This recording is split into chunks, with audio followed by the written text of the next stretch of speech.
Poostanii rakkoo. Yoo lamaan isaa dhabnee tokko dhabnu Afrimaa Awwaardii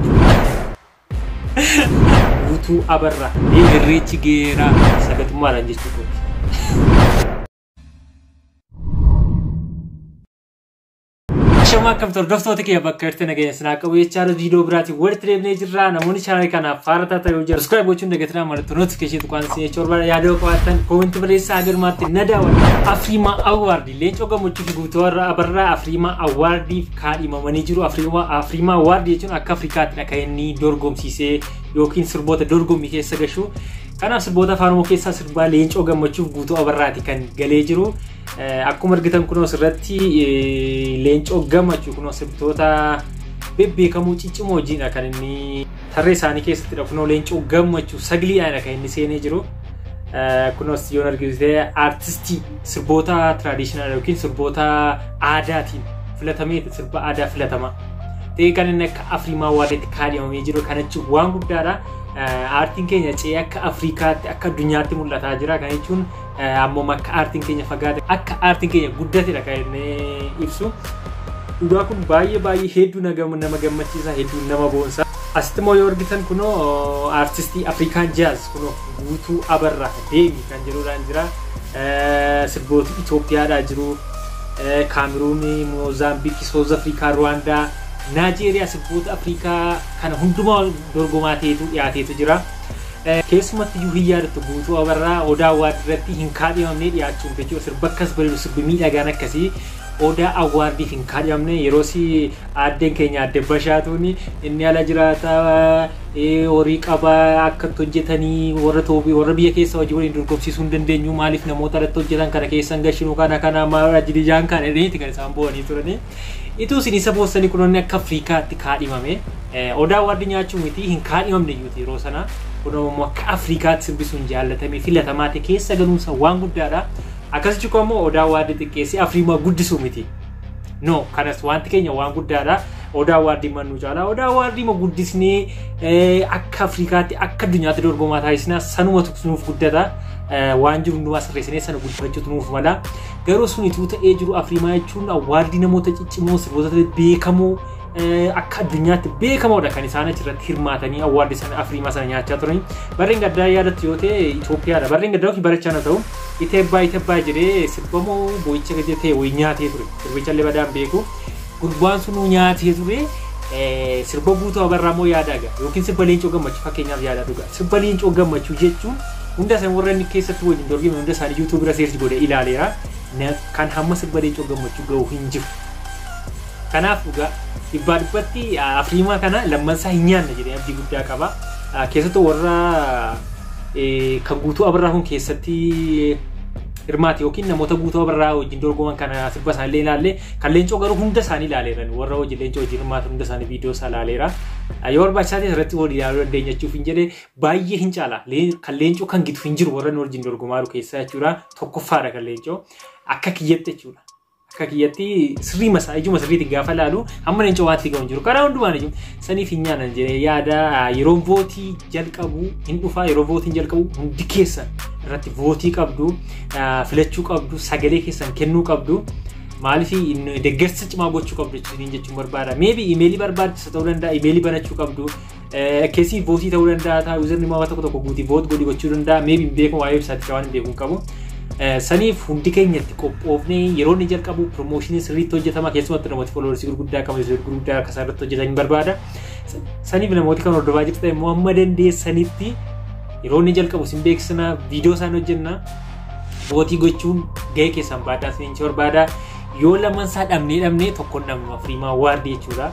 Akka afaan Oromootti Afrimaa keessa nyaachuu miti dorgommee keessa reefuudha kan natti fakkaata sirba afaan Oromoo kan inni galee. Kana jechuun sirba keenya yookiin aartiin afaan Oromoo hamma akka inni fagaate hamma akka inni deeme hamma akka inni dorgomaate asumarra baruu ni danda'ama. Saniif waan hedduu nama gammachiisudha. Waan hedduu nama boonsudha. Hundi keessan qophaa vootii gochuuf jechuudha. Guutuu Abarraa kun toora page isaatiiti. Namoota 74,000 oltu follow godhanii jira. Page sobaa baay'ee waan jiruuf isa kana sirriitti taasisuun barbaada. Sirbi kiyya deemii jedhu haadha manaa kiyya miiraadhaan qindaa'e jedha. Haadha manaa isaatti kan qindeessa badhaasa muuziqaa Awwaardii Afrimaa irratti gulaantaa beessi artistii or group in Africa Jazz jedhuun kaadhimamee filannoof dhiyaateera. Qabsoon keenya dorgomaa jabaa ta'uudha. Qabsoon keenya dorgomaa jabaa. Dorgomaa majabaa nyaachuun dorgomaa sadarkaa sana dorgomaa ta'ee aartii keenya guddachuun isaa waan guddaadha. Leencoo gammachuun immoo peejii isaatiin illee poosti godhee ture. Akkam jirtu sababa bal'aa biyya keessaa biyyoota ollaa addunyaa garaagaraa keessa jiraattan kabajiif bakki isin aartii keessaniif laattan sadarkaa Afrikaatti dhaggeeffatamaaf dorgomaa ta'uu akka ta'u taasiseera. Kanaaf immoo karaa ogummaa muuziqaa sagalee irratti warri hirmaattanis baga gammadanii. Siriin jira leencooni. Kanaaf hundi keessan qophaa'a. Maybe sirboota hojii dorgoman akkuma isinii kaasedhaan kan amma leencoo ga'u hin jiru inuma nyaanna abshiraa dhugaa yoo hin nyaannu ta'e maal jette jedha. Afriimaa kana hin nyaanna lammansaa. Yoo dhabne immoo tokko namnu jechuudha. Yoo lama dhiisne tokko namnu. Egaa Rabbi nu gargaaru. Sori bannoo Oromoo maal taatan girgirrii maal dhiistan isin irreechi geeraam. Girgirrii maal guyyaa torbee lama eegata fe'amu. Maal taatan dirree maal daraa waaqayyoo girgirrii uuma. Girgirrii isin Oromoo. Inni uffatani waggaasa girgirrii finne irreecha finne waggaasa guyyaa. Oduu namaan nageenya girgirrii. Meerre footan ijoollee durbaa maal hojjechaa jirtu? Meerre sirbi. Meerre uffatee aadaa meerre. Meerre uffannee aadaa. Meerre sirbaaraan. What is going on? Maaltu ta'a? Dhugaa baay'ee keessanii irreechi deemaa jira. Irreechi akka biiroo barachaanu yeroo bara waggaa lama darbee waggaa darbee faa keessuma tokko waggaa darbee yookiin waggaa lama darbee taa'aa hin jiru. Irreechi geeraa hundi keessan kaka'umsa uumaa keessanitti. Maafi namni keenya keessiin qabsa'amii maalamii Finfinneetti irreechi Finfinneetti deebi'e iddoo isaa ganamaa duudha isaa ganamaatti deebi'e namni keenya irreechirraa deebi'aa jira yookiin akka durii ho'aan jiru. Duriyoon argitu ta'e irreechi gaafa ga'u mana uffatii aadaa biiziidha. Social media biiziidha waa irreechaatiin karaan cufamaa namni godina hundumarraati kan irreecha irreeffatu. Amma immoo jala geeraa sochiin taasifamaa jiru tokko hin jiru wanta haaruu hin jiru. Barreen gadan guutte wanta illee gurguramaa baazaariin jira koonsertiin jira qophiin adda addaa poetry night waan hedduudha kan qophaa'aa ture. Amma garuu waan qophaa'aa jiru waan deemaa jiru tokko argaa hin jiru waan akka irreecha hafeetti ilaalamaa jira. Saniif namni keenya irreechi geeraa anis karaa kiyyaan irreechi geeraa si jechuu barbaada. Keessumattuu piliis gama irreechaa kanaatiin namooti karaa amantiitti wal qabsiisanii irreecha kana sooshaal miidiyaa deemsaa jirtanii dhiifame baay'ee natti tola. Hundumtuu amantii isaa qabatee akka aadaatti ilaalee achitti wal argee uffata isaa uffatee godina hundumarraa walitti dhufee waaqa galateeffatee wal baree bashannanee aadaa isaa eenyummaa isaa duudhaa isaa ganamaa sanatti mul'ifatee gammadee hundumtuu waggaatti keessa gaafa wal argee galu baay'ee namatti tola. Namatti akka amantiitti ta'e jechuudha. Kana akka aadaatti fudhatanii baay'ee namatti tola. Kanaaf namni keenya dadammaqaa irreechi geera sinuu jechuun jenna.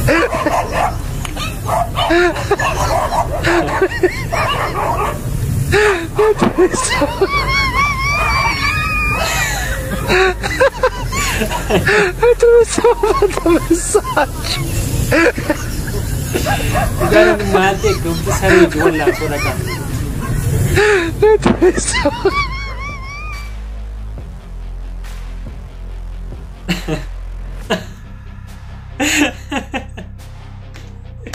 Gara bila macam kun lugai jera, mana nak kami tak kesin sari luka fi gani. Mali sari bed isen demu sari bra.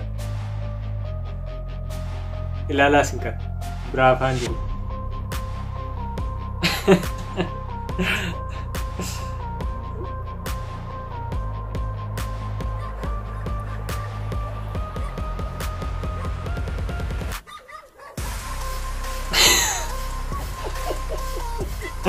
Walumaa galatti dhugaa namichi kun sammuu isaa sirrii miti yookiin machaa jira yookiin of wallaala jira waan ta'ee jira malee keessi namni saree duukaa fiigee kukkufa maal yoo dhiise hoo.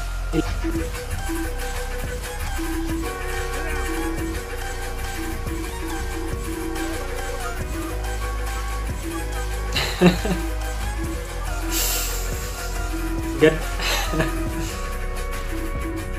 maal ta'e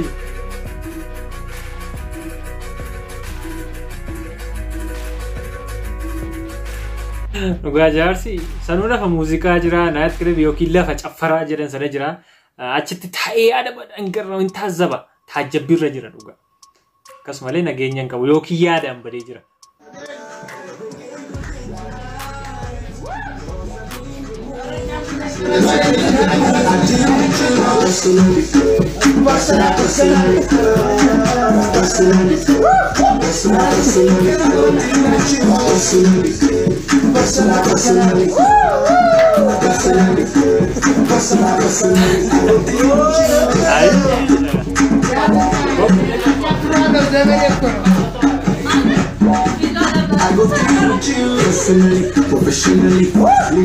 Dhugaa namooti taalentii qaban baay'een babbaa jiru. Erga TikTokiin dhufee namooti dandeettii addaa, taalentii adda addaa, ogummaa cimina adda addaa qaban baay'ee isaanii ba'aa jira. Isaan keessaa obboleessi keenya kun isa tokkodha. Namni kun dorgomaa ta'uuf deemaa jira. Namni kun Afriimaatti akka dhiyaatu abdii guddaa qabna haala kanaanii. Sagatummaadhaan jechuudha. Amma tu biyya bushisiin jedhan akkamti biyya kana bushita? Biyya bushaa beekee jaartiidhaan tamarree hooti maayimii biyya bushaa almooko. Maayimiitu biyya bushaa warra barate caalaayyuu. Jaartii ofiin hin jedhin jaartiitu biyya bushaa warra barate caalaa. Atu jaartiidha hooti dhaqxeen bushituu ree maaliif teessa jaartiidha atu biyya bushatte dhaqii bushifa. Ana dulloome wasitoo dulloome waggaan koo 18. Ijoollee wallaaltuu koo jawweedhaa eeganaa muuxattaa too abeet markiinuuni makkoo abbaa dulloomellee abeet. Jawween muuxata miti boofan muuxata saolleeti. Yesuus jaartii kana bira nuftamoon turtare. Gooftaa diina kun karoora baay'een qaba. Gooftaa diina kun dhageen karoora baay'een qaba. Inni dhuftaa Yesuus jaartii kana bira hin fudhattu dhuftee jaartiin hin muuxattaa jedhani. Yeroo baay'ee namni tokko yeroo muraan deemee gaafa bifa ba'aa deemu muuxatee bifa ba'aa deeme. Sila namni bifa gadhiisaa deema bifatti yeroo namni deebi'u hin muuxate. Dhugaa jaartiin kun baay'ee nama tolu. Viidiyoo lamaan sana tokko immoo itti ushiin isaan hojjechaa jirtu namooti abbaa waraabdee gadhiisaa jirtu kun jabaadhu. Taalentii yookiin aktummaa yookiin taatummaa kana hin danda'u jedhama keessini. Dhugaa itti yaadanii na waraabamaa keessin sochii. Keessumattuu viidiyoo isaa jalqabaa isin fideen ture baay'ee nama tolu baay'ee nama bohaarsu jaartoliin kuni. Hordoftoota kiyyaa viidiyoon sanii kaa'ee kana fakkaata akkatti bohaartan akkatti gammadee guddaa sirra qaba. Namoonni hagammoo subscribe godhee daawwachaa jiran subscribe godhachuun barbaada. Yaaduu qabaatan immoo koomentii ma barreessaa. Yeroo biraa viidiyoo wajjin biraatii walitti deebinaa nagaan tura.